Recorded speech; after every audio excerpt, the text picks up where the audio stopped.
Hi, I'm Shivani Persad, and welcome to The Bigger Issue, the show where we find out what's really behind those nasty comments on social media. In each episode, we'll dissect hateful comments directed towards a familiar Canadian face. How did it make them feel? What's the underlying issue behind the comment? How did they overcome it, and what can we learn from their experience? Join us as we deep dive into internet culture and cyberbullying. Today, we're talking to Mina Gerges, a Canadian plus-size male model, influencer, and body neutrality advocate. While Mina receives a lot of positivity in his comments about his gorgeous makeup, innovative style, and representation for the queer community, others are not so kind when it comes to Mina's acceptance of his body.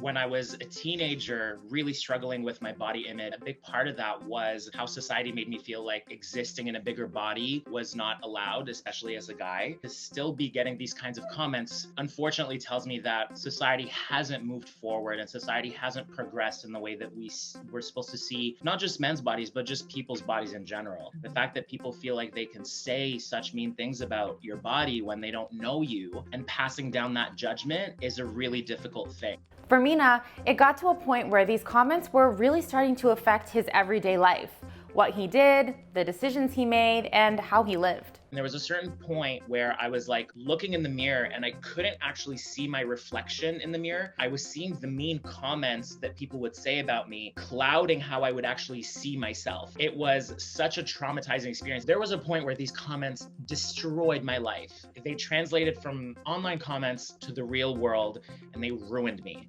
Mina isn't alone. Fat phobia and cyberbullying is rampant across social media platforms.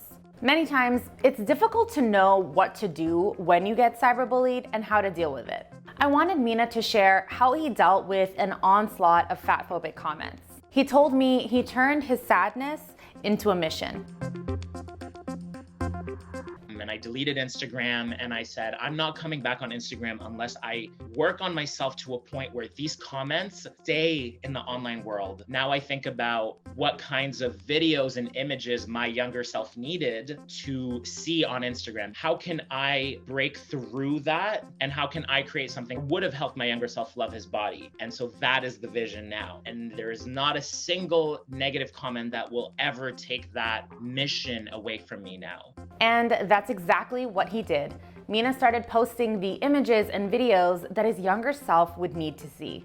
But he ran into another issue. This time, on top of the negative comments, his videos weren't being received well by the social media platforms themselves. I posted a video on TikTok trying on Speedos and sharing how good I felt in these Speedos, and the video was actually flagged and taken down for nudity. Looking at similar videos of skinnier guys, they were shirtless too, but theirs weren't taken down. Mine was taken down for nudity. What kind of bias existed that flagged my bigger body as a violation of their guidelines? And I was rattled. I was so angry that TikTok took this video down.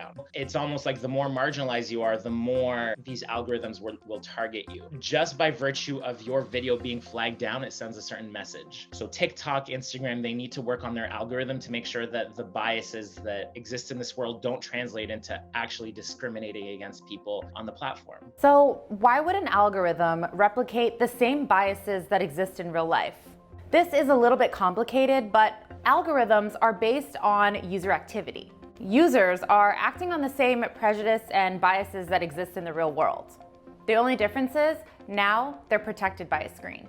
But this brings in an opportunity for these digital platforms as the gatekeepers to reduce the incidence of cyberbullying. In fact, some of them have already started. TikTok rolled out a filter all comments feature earlier this year that allows users to approve whether or not certain comments will appear with their video. They've rolled out a few more of these types of features, and Instagram is doing the same. When people see a fat guy like me in a Speedo, and I'm wearing them and I'm looking confident and I'm feeling good, that challenges the way that people are used to seeing bigger bodies. I've learned that it's normal for them to say mean comments because my work has pushed them to see things differently. These mean comments no longer make me feel bad. To me, they tell me that I'm doing something right, that I'm challenging the way that they're viewing the world, and hopefully when they see these videos or when they see my pictures, they slowly learn that there is beauty that comes in different shapes and sizes and body types, and you don't have to look a certain way that society has told us to in order to belong. Here are 3 takeaways from my discussion with Mina that inspire me to be a good online citizen. Number 1, when commenting, stick to kindness. Mina mentioned how much it means to him when he gets a positive comment, even amongst all of the negative ones. There is so much negativity happening on the internet. Be that commenter that lifts someone up. Number 2, when planning your content, think, what would your younger self need? Ask yourself, what actions would they need to see to help foster a healthy online community? Number 3, when responding to comments, go back to your vision. Always take a moment to pause before you respond and reflect on what you want your digital legacy to be. Remember, a lot of what happens online is a reflection of our thoughts, beliefs, and actions in real life. When our norms, beliefs, and opinions are challenged, it's best to approach these challenges through a lens of acceptance and understanding. Thanks for watching The Bigger Issue. Do you have inspiring stories about overcoming cyberbullying?